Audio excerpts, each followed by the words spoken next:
listening to PetLifeRadio.com.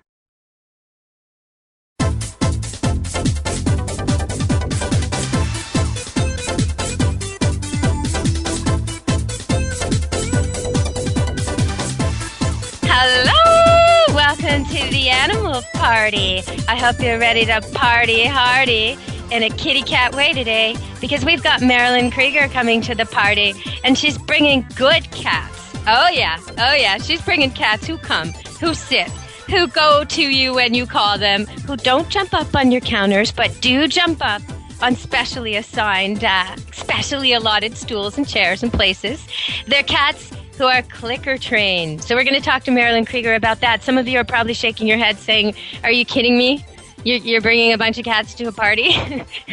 How's that going to go over? Potato chips, pretzels all over the place, streamers, messes everywhere, cats misbehaving, escaped cats, cats not listening.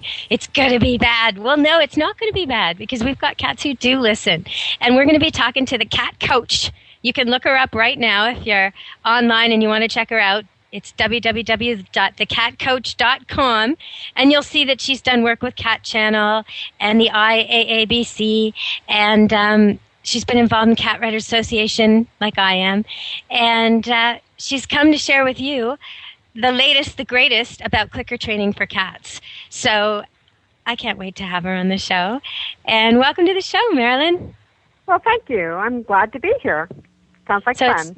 So it's Marilyn Krieger coming to us, and she's going to be answering cat questions for you. And in advance of this, I got some emails from listeners. And so one of the big questions people have is cats who try to get attention in bad ways. Now, there's a whole bunch of these emails. There's ones who hide out on the stairs and ambush their owners. There's ones who jump up on the counter repeatedly, even though they never get fed there. And there's ones who actually attack ankles. So all these things are attention-getting cats. How do you use a clicker to teach a cat to behave properly? I just don't.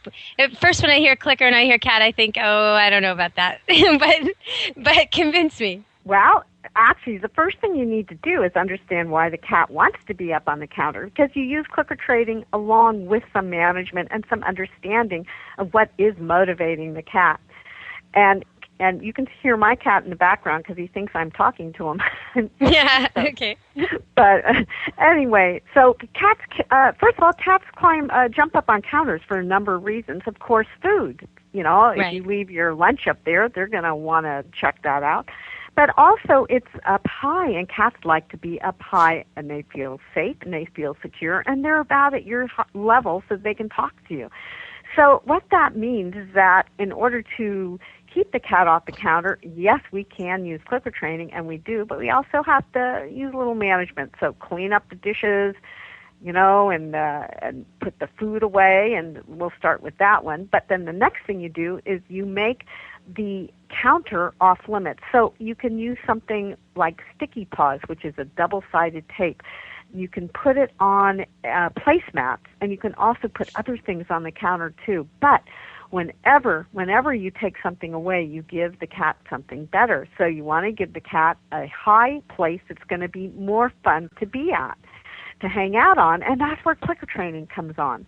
Now, clicker training, I think that everybody, maybe everybody understands what clicker training is. You probably have heard I don't know. If someone's a cat lover who doesn't have any contact with dogs and isn't into dogs, they might not know, because it's something that's been around 10, 20, maybe even years. Sometimes you buy a dog training book and it comes free with it right inside the package, and it's this little thing. It almost looks like a musical toy for a kid. It's almost the size of a kazoo usually, or smaller, and it makes a click. That's all it does. It goes. Yeah, I'll explain how this works. And what it is, it's based on operant conditioning. And in other words, what happens is that the cat has a positive association, or the animal, with the sound of the click. And it's a great way of communicating to an animal. It doesn't just have to be a cat when it's doing something that is appropriate. It's a fun thing. Cats enjoy it. All animals do, because it's challenging for them, and the whole process connects them more with their person. So in your book, I know you talk about how the first step is food and clicker, right? So you get something the cat really wants and it's tasty for the cat, right? Is this right? Yep. And then okay. Tell us how you do it. Well, yes, you need something very motivating, and food is a great motivator. It's not the only motivator, but it is a good motivator.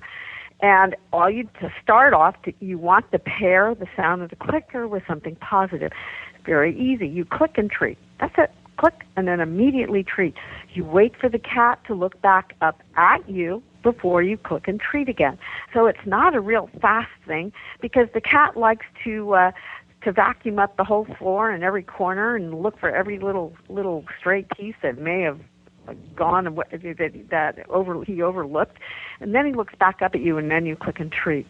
So okay, well, you know what? I was skeptical, right? And I read your book, and then I went and took my dog clicker that I had and went over to because I almost wanted to disprove this, so I went over to the cat that I thought was least likely to be interested in any of this. It's not really into tricks, and it's just kind of lazy.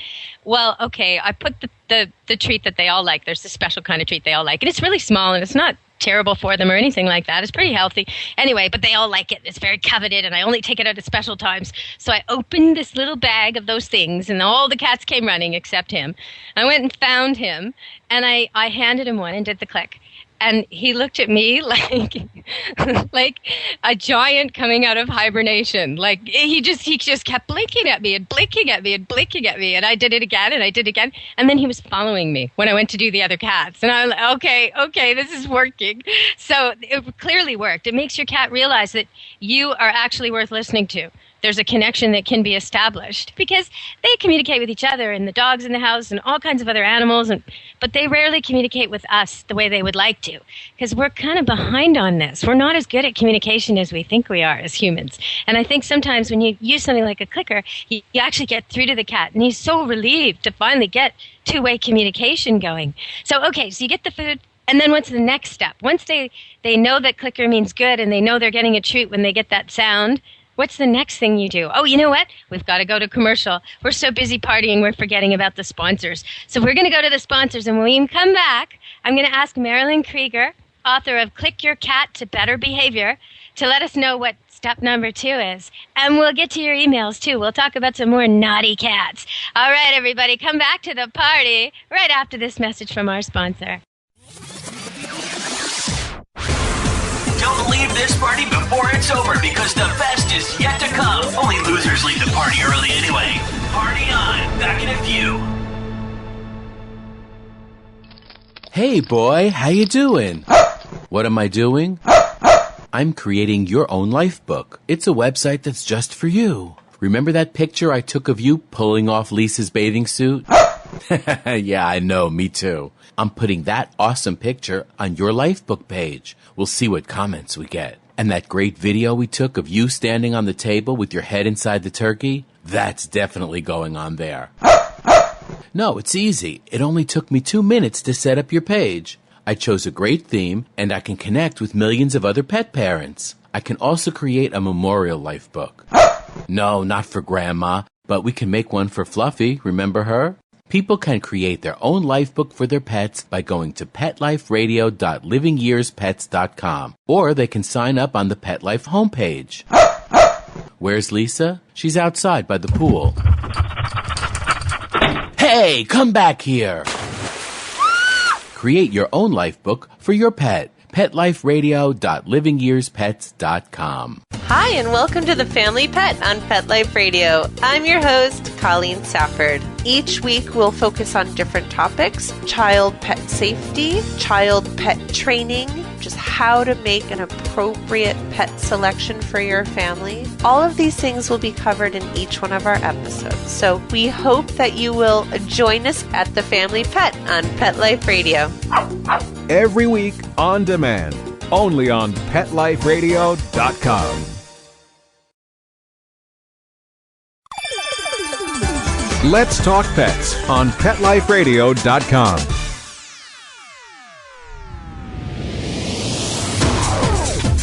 You're inside the VIP room with the hottest party in town. Back to the party. Let's go! Hello! You're at the animal party. I hope you're ready to party with Marilyn Krieger, MA, nationally known certified cat behavior consultant, who helps resolve cat behavioral issues. But she's also got a new book out called click your cat to better behavior. And it helps you solve some of the naughty cat problems, but it goes beyond that. It gets you to do some tricks and some games and have some fun with your cats. So here we are. We're ready to come back to the party, Marilyn. Have you topped up your drink? Are you ready to come sit down and give us a step number 2? I'm ready. Okay, so step number 2. Our cats like the clicker, and they know they're going to get food when the clicker sounds. What's step number 2? Yes. Now, you want to make sure you have a motivated cat, so you don't do this right after you fed the cat. And you Okay, also want or after you bathed him and he's irritated with you. Well, you don't want to do clicker training when the cat is irritated because you don't want to reinforce those feelings. Exactly. So you got to pick a good time. When you want, maybe when you come home from work, when he's really eager for your attention, maybe the times when he used to bug you. Maybe that's the time to do this. Right. You never want to reinforce feelings of anxiety or stress. Good times are perhaps before you feed them. Okay. Before you feed the cat, that would be a good time to do a clicker training session. So after you've paired the clicker with something positive, the next thing you do is called target training. Now, you can use a chopstick or you can use a pencil. And the goal of this is for the cat to touch the target with her nose. And what this does, it teaches you, the human, timing, but it also it starts training the cat on how to use this. So it's a process. The whole thing's a process, but this is very simple to do. All you do is you lower the chopstick until it's about at cat nose level, about an inch from the cat's nose. Just as the cat reaches to touch that pencil, or I should say, it can also be a pencil, or a chopstick, you click. Now, you want to be careful that you don't click too late or too early, because whatever you're clicking is what you're reinforcing. So the cat reaches, touch it with her nose, and just as she touches it, you click, and then you treat her. It's always important. You click and then treat. And don't do extra clicks, because every click needs to be powerful and important. So then, as the cat is eating the treat, you raise the target up and wait for her to finish the treat, look back up at you, and then lower the target again. As you lower it, or you lower it to her nose level, and just as she touches it, you're going to click her and then treat her again. Make sense? Yeah, oh, absolutely. Okay. After she does this correctly 8 out of 10 times, then you can put the verbal on it. In other words, you can say the word touch as you're lowering the target. So you always put a verbal cue on after the cat learns the behavior. So as you're lowering the pencil, you say the word touch. Just as she touches, you click and then treat her. One of the things I noticed in your book was that you have to work much less time with a cat than I thought. Because with dogs, you work 10, 15 minutes. But I think when you're beginning with cats, maybe not when they love it and they're good at training, but at the very beginning, we're just talking about a couple of minutes, aren't we? Like, you don't necessarily have to complete one of these steps, do you? No, you're absolutely correct. And it has to be on the cat's time zone. In other words, if the cat doesn't feel like doing this, then that's fine. It's about choice, and the cat should enjoy it. It's recommended that you do multiple short sessions with the cat, especially in the beginning. And as the cat starts to understand and starts to get into it, then you can lengthen the sessions. But at first, definitely short, multiple sessions.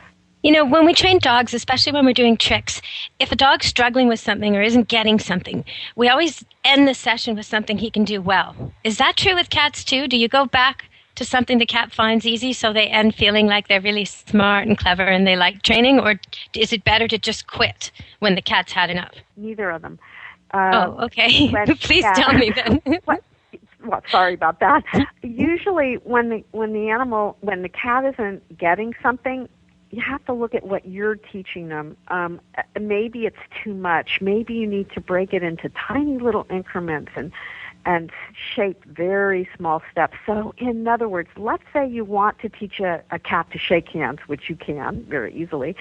Instead of being frustrated and wanting the cat to just shake hands and trying to get that, which is impossible, maybe the cat shifts her weight so that her right paw is coming up a little bit. You click her and treat her for that. Maybe the next time it's up maybe a half inch more, you click and treat her. You see, so you have to break it down and see if there seems to be frustration and stress, perhaps you're asking too much too quickly. Also, you have to look at the motivator. Are all cats trainable? Or are there cats out there that just aren't into it? Or is that not true? Are they all? I think they are. The secret is to find whatever rocks that cat's boat. Okay, so it might be some kind of prey toy that they love to chase, or it might be food, or it might be cuddles if it's a real love cat that just wants to sit around all day and it might even be being brushed maybe for some of them. Because not everybody's motivated by food, right? But you find food works the best with most of them? Food and affection. I wouldn't work with play. Play just doesn't seem to work as well, and it's mostly because it's such an instinct-driven thing. I guess they lose their focus, don't they? It's a predatory behavior. So, but affection, grooming can work. Affection can work, and of course, food can work. So but it is always now. Also, the thing though, I mean, cats have to eat.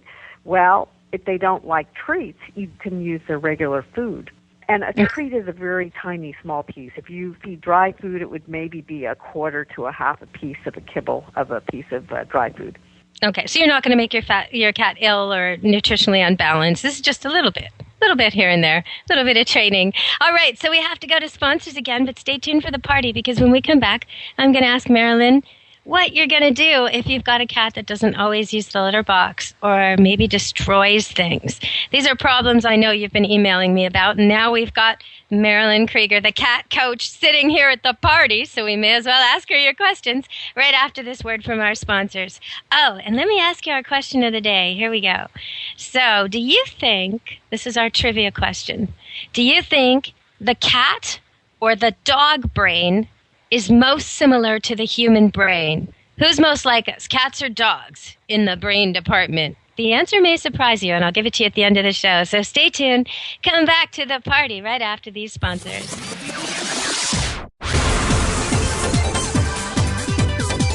Don't go anywhere, because the best is yet to come. Stick around.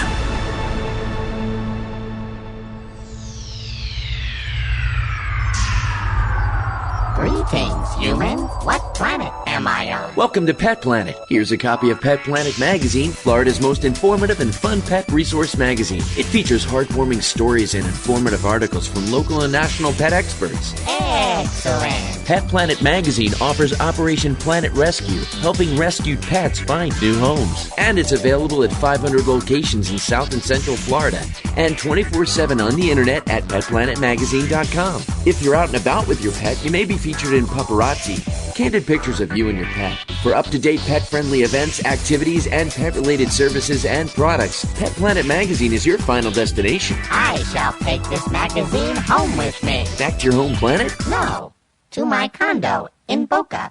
Pet Planet Magazine. Check them out at www.petplanetmagazine.com or 352-394-8578. It's out of this world. Want to know what cats like to eat for breakfast? Mice Krispies, of course. Learn everything there is to know about cats on Catitude with your host, Tom Dock. Each week, we'll spotlight a cool cat breed, give up-to-date advice on cat health, and check out spiffy new cat products. So curl up on the couch every week for a perfectly enjoyable time on Catitude. Every week on demand, only on PetLifeRadio.com.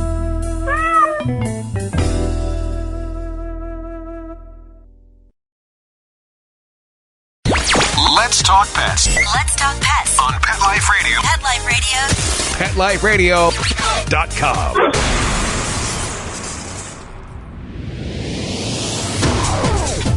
You're inside the VIP room. with the hottest party in town. Back to the party. Let's go!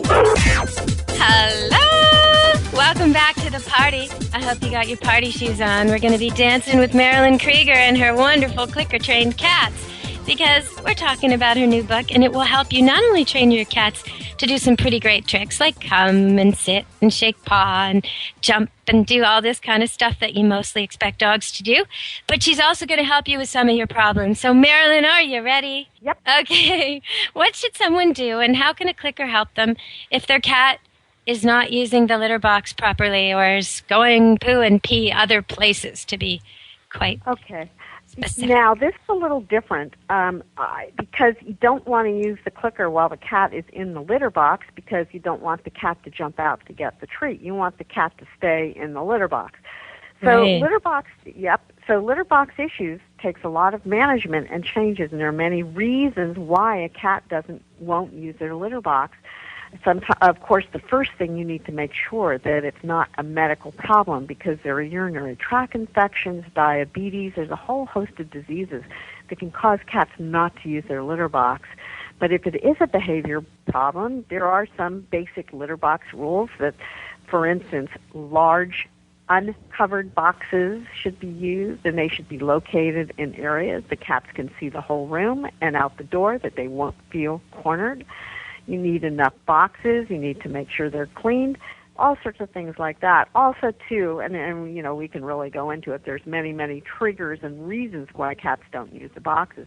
You want to do a really good cleanup with a great enzyme cleaner. Now, the way, though, you would use clicker training is simply that you would change a couple ways. You would change the association that the cat has with the area that the cat has targeted. So, in other words, if the cat is urinating in the corner somewhere, you would play with the cat in that area. You would clicker train the cat in that area. It builds the confidence of the cat and refocuses the cat away. So insecure, stressed cats that is one reason for cats to not use their boxes. So if you have a cat that's feeling insecure, you can help the cat feel more confident and bonded with you through clicker training, so you'd get rid of the reason that the cat is not using the litter box. One of the things you said, oh, totally. And one of the things you said, I just want to elaborate for people listening, when you said enough litter boxes. I see this a lot with some of my customers and myself. I think it's 7 now, rescue cats. And whenever a new one comes, there's some issues, and I always have to add more litter boxes. People are always surprised at how many litter boxes I have. Now, I don't have cat accidents and cat damage. I have really well-behaved cats. But I think a lot of times with dogs, they're really interested in food. They have battles over food and food dishes, even empty food dishes. Cats don't tend to fight over food, but they will intimidate each other out of the litter box. So if you have 3 cats and only 2 litter boxes, that means one of your cats can be a bully and position himself in such a way that the weakling cat or the new cat or the cat who's being picked on can't go to the bathroom. And that's terrible for that cat. It's going to get constipated or sick or have to go somewhere inappropriate. So you need enough boxes, spaced widely enough that nobody can, if everybody has to go at the same time, they've all got a place to go. And nobody can stand there intimidating everybody else. So I think that's important. If you've got 5 cats, you probably need 5 boxes, not 2, like so many people have. You want to make sure they're in different areas of the house. They're not in closets or bathrooms, because a cat can feel cornered or can be ambushed in a closet or in a bathroom. Cats are vulnerable when they go to the bathroom. It's a perfect time for another predator to pick them off. And what you are describing, Deborah, is called resource guarding. When another animal, or another cat, dogs will do this too, will lie in front of the hall in the front of the box, and the other cat won't dare walk by them to use the box. So, okay, we'll go on the couch instead. And I think sometimes the bully cat gets away with it because cat body language is very different than people's and dogs. When a cat is lying on its side, it looks like it's lounging. That would be you or I relaxed, lying on our side. But if all 4 paws are pointed in the direction of the cat who needs to use the bathroom, who would be entering that room and coming over to the litter box, and this reclining cat is lying maybe 2 feet away from the litter box, maybe not directly in front of it or blocking the path directly, but in a perfect army way, 45-degree angle off to the side so he can see it at all times and he can see the doorway at all times. Now, the cat who has to go to the bathroom has to run this gauntlet of fear by this guy whose 4 paws are facing him, even though it's on its side. Those 4 paws, those are the 20 claws. That's the main weaponry. So that cat isn't reclining. It's armed. It's waiting. It's ambushing. And that little guy in the hallway has got to go somewhere. So get another litter box. I think that's the best advice. All right. So for clicker training, if people have more problems and they're listening today and they think, oh, yeah, okay, but my cat shreds the curtains, or my cat attacks me at nighttime, or my cat won't accept new people or guests. If they've got problems like that, is there a way they can get advice from you directly? Absolutely. They can either email me or they can phone me. Let me give you my email address.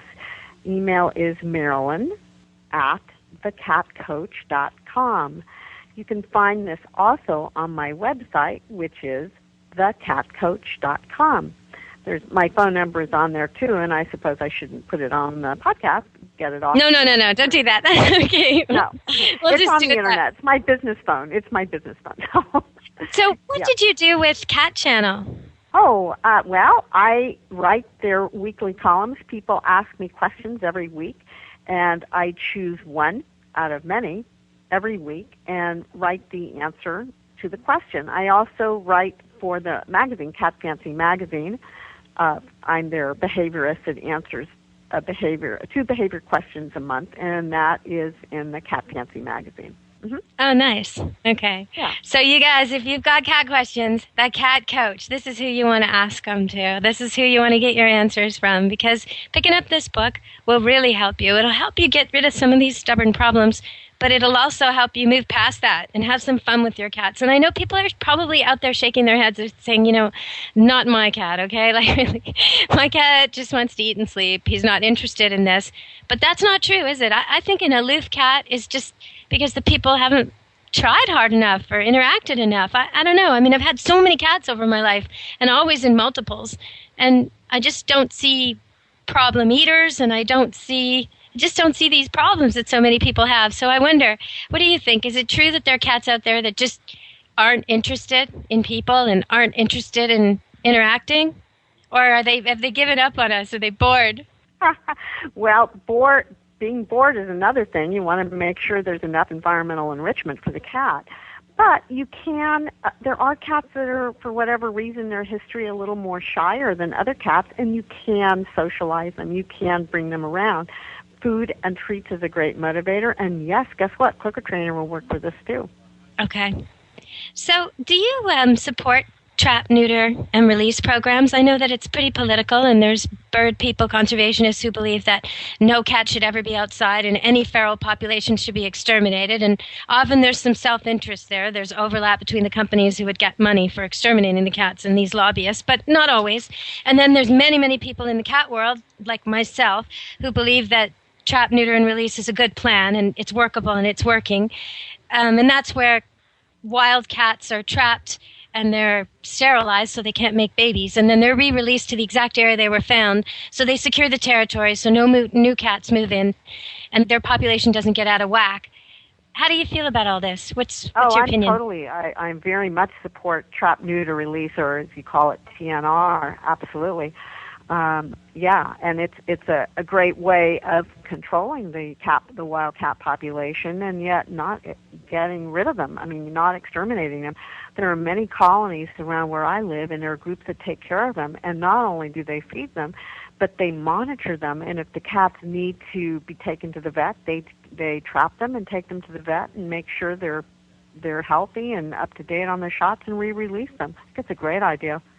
Recently in New Jersey, it got very political, and they were trying to pass a law, and the SPCA got involved to try and negate it and to declare that, it's just terrible. Very, very political there. And they are trying to have it so that all the outdoor cats are exterminated. And I'm just waiting to see what's going to happen in the end, but it's really heated. And the people who are arguing against it are saying things like, well, cats aren't native to North America, so they shouldn't be here, and the birds can't survive. And I think a lot of times we blame one species for our damage. We damage something so badly, like the ocean, and then we, the fisheries, and then we want to kill all the seals to somehow recover it. It's like we're blind to the fact that it's pesticides and temperature change and things like this that are damaging the birds. But what do you say to these people who say, we can't have any cat colonies anywhere? I don't think very highly of them. I don't support that. As I said, I'm very much into trap, neuter, release. Well, one of the things I like to compare it to is the wolves in Yosemite. And when the wolves were taken away, and all through the U.S., when they were hunted to extermination and taken away, the ranchers and the farmers and the hunters were relieved because they had no wolves to compete with, and their cows and their animals had, more babies and were more relaxed and more docile, easy to herd with dogs, and the babies grew up better, and all the results of wolf predator factor were gone, and so they were happier.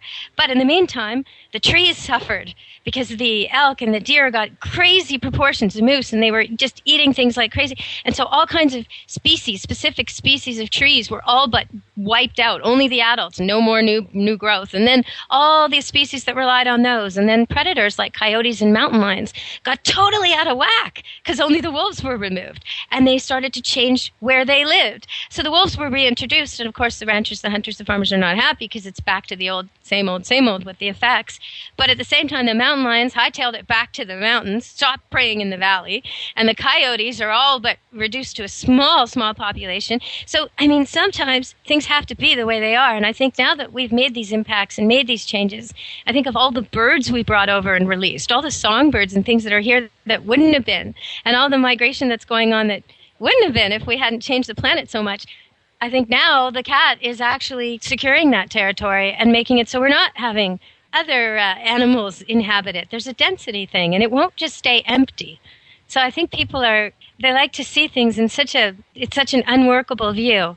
So I'm glad to hear you support trap, neuter, and release. Now, one more high topic, since you're out there with Cat Fancy and Cat Channel, I'm sure you get asked this a lot, so I'm going to ask you, what do you think about declawing? Is it something you're for or against? Yeah, I'm very against declawing. For a couple of reasons, for more than a couple of reasons. First of all, I have to say that it's very easy to train cats not to scratch your furniture. Very easy. There's no reason to declaw a cat for that anyway. It's just not needed. Also, as a behaviorist, I see many cases of cats without claws that have been declawed, and the behavior problems are inappropriate elimination and aggression. The reason why is that the cats don't have their defenses, even if they're not going to use them. They're not even there to fall back on, and so they resort to other behaviors for survival, and they don't feel secure. They feel stressed. So I am very much opposed to declawing. It's also very painful for a cat, too. Well, there's a movement going on now, and it's hitting Canada. In one province, New Brunswick, if you're a veterinarian and you declaw a cat or you perform any what they call cosmetic surgery on any pet, you can't keep your insurance and you can't practice there anymore. So nobody's getting cropped and nobody's getting docked. Dobies are getting long ears, and if you're a show person and you want to get those procedures, you actually have to drive somewhere else. You can't do it there. And so that's going on there. And now I just found out, there's a news article here in front of me about Vancouver Island, which is a huge area. There's only one vet left on the whole island doing cosmetic procedures. Nobody else will do it. So there's some peer pressure, but also they just say that the young vets just don't. I'll give you some of the quotes here. It's amazing. I'm so happy to read this stuff, you know. Okay, so Langolier, this is the vet who's been quoted, Nanaimo veterinarian Ken Langolier. He says he can't think of a single person who would want to cut off a part of their ear or spine in the name of vanity. Now he's talking about ear cropping and tail docking in dogs. And he says there's only one clinic left on the whole island that's doing it. And he describes all the procedures and the ages they're done and this kind of thing and why he just doesn't think it's ethical at all. And people have argued that it's not the veterinarian's place to decide. And I would argue it's exactly the veterinarian's place to decide what is ethical surgery and what is not ethical surgery. But the point of declawing is it's not a manicure. I think people think if it's done with a laser or some fancy new term that it won't hurt and that it's just like, something cosmetic, but it's actually removing the joint. Can you explain that to people a little bit so they understand just how bad declawing is for your cat? It's very painful. There are a few ways that they do this, and one is by removing a joint from each toe.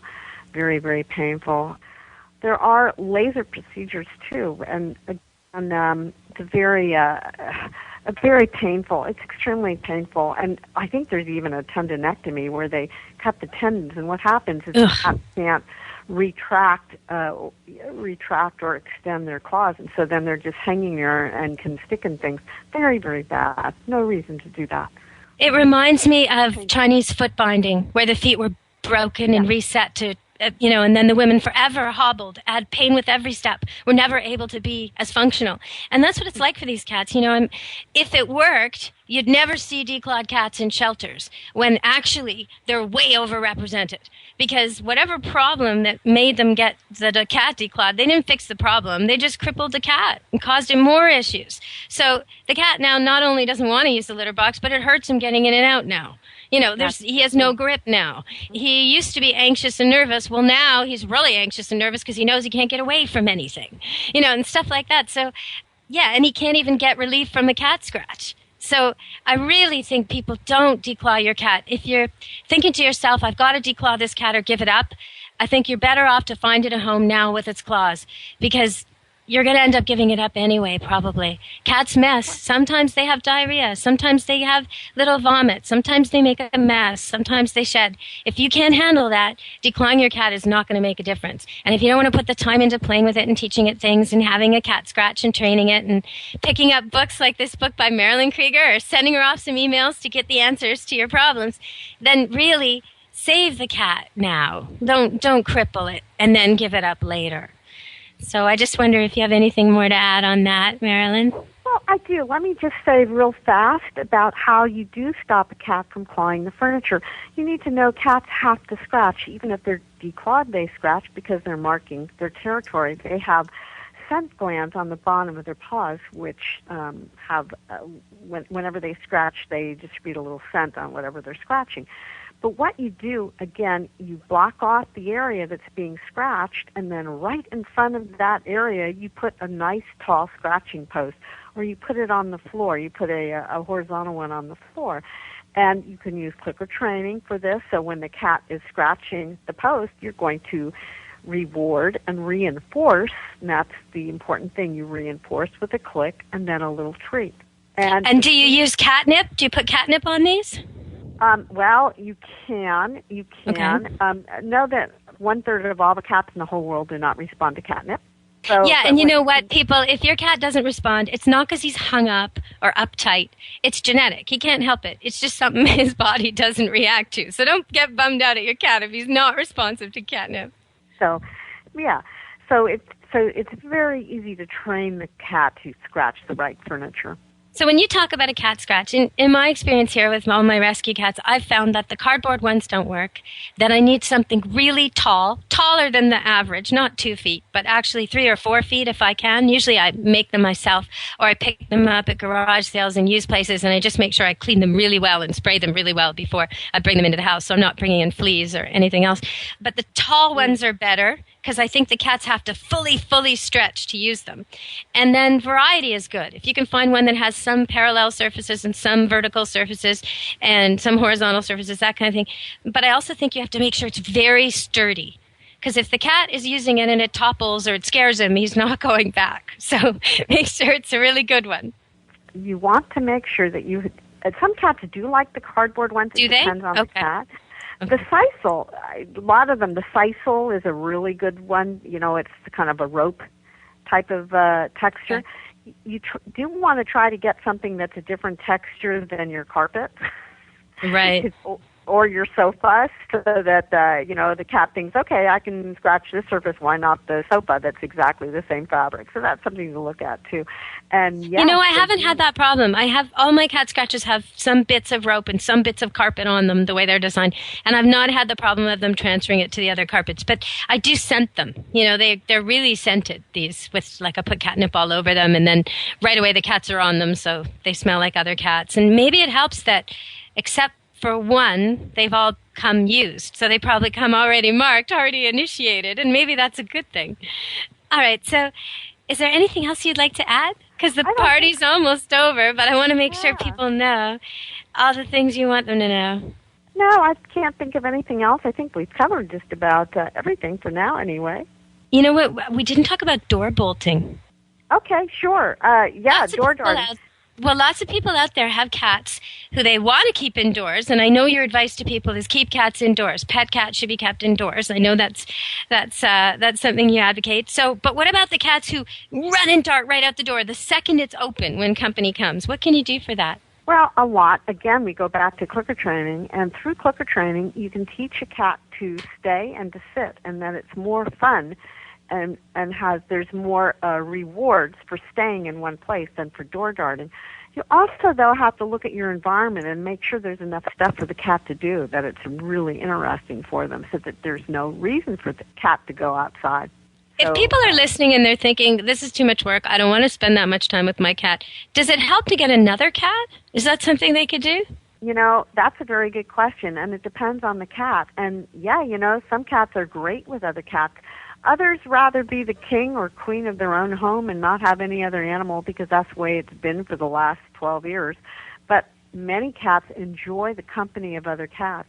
If you are getting another cat, you do want to make sure that you kind of match in age. In other words, if you have a senior, if you have a 14-year-old cat, don't get a kitten.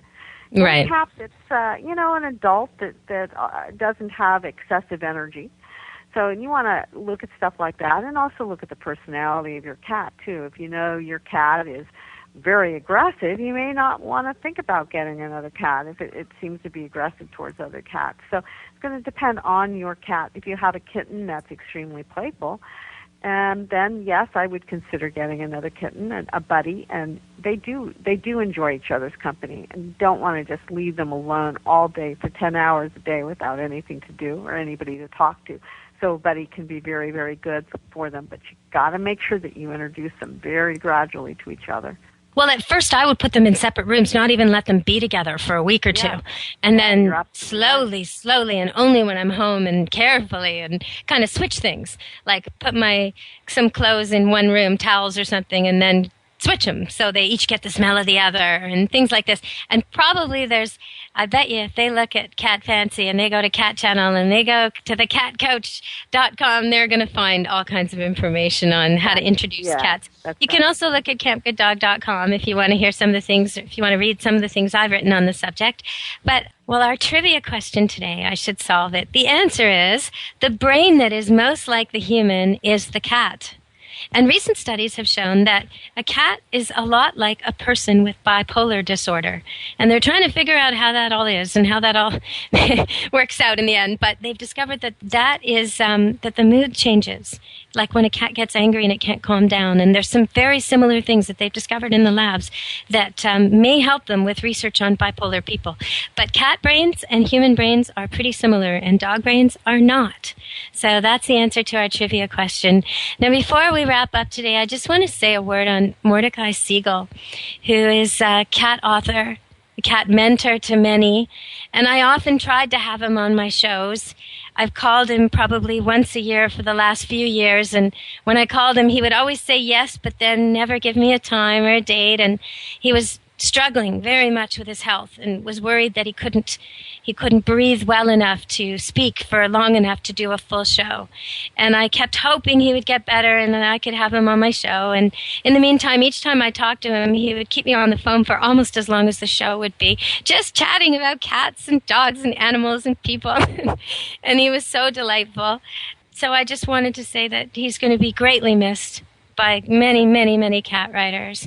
If there's anything you want to add to that, to Marilyn, yes, absolutely, and dog writers too. Oh yeah, he's a wonderful, really quite a wonderful man. He was my when I joined Cat Writers, he's the person that welcomed me into the group. Very nice man. Yeah, it's really a tragedy. It's very sad that we've lost him. I think he was the president when I joined. I'm not sure, but I was always surprised at how informal and friendly and chatty and supportive he was whenever I contacted him for anything. He's just so easy to talk with and so helpful. So I know there's a lot of people out there now, people who write about cats and dogs, who will miss him deeply. And, well, thank you very much for coming on the show and being part of the party, Marilyn. I only wish that Mordecai could have been part of this party, but, yeah. Well, I know he was at a lot of parties, a lot of dog and cat parties for years and years and years and years. So, yeah, thank you, Mordecai. And thank you, Marilyn. Thank you for coming on the show. And everybody out there, you got to check out her book. You got to check out her website.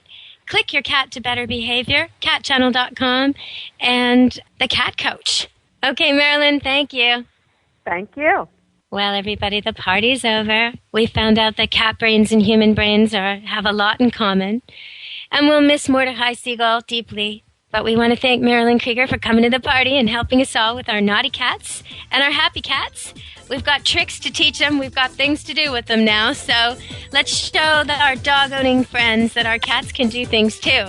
Next time you have someone, one of your dog-loving friends who's always showing you pictures of their border collie and the medals they've won and the agility and the things they do at the playground, and you just want to show him one thing, and he's fond of telling you how there's no such thing as a seeing eye cat, and you're just tired of it. Well, teach your cat something.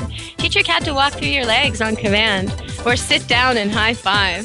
Teach your cat to do that. Yeah, that'll shut up your cat-hating friend. All right, everybody, we'll see you at the next party. In the meantime, be good to your animals. It's Deb Wolf, and you've just been to the animal party. Let's Talk Pets. Every week on demand. Only on PetLifeRadio.com.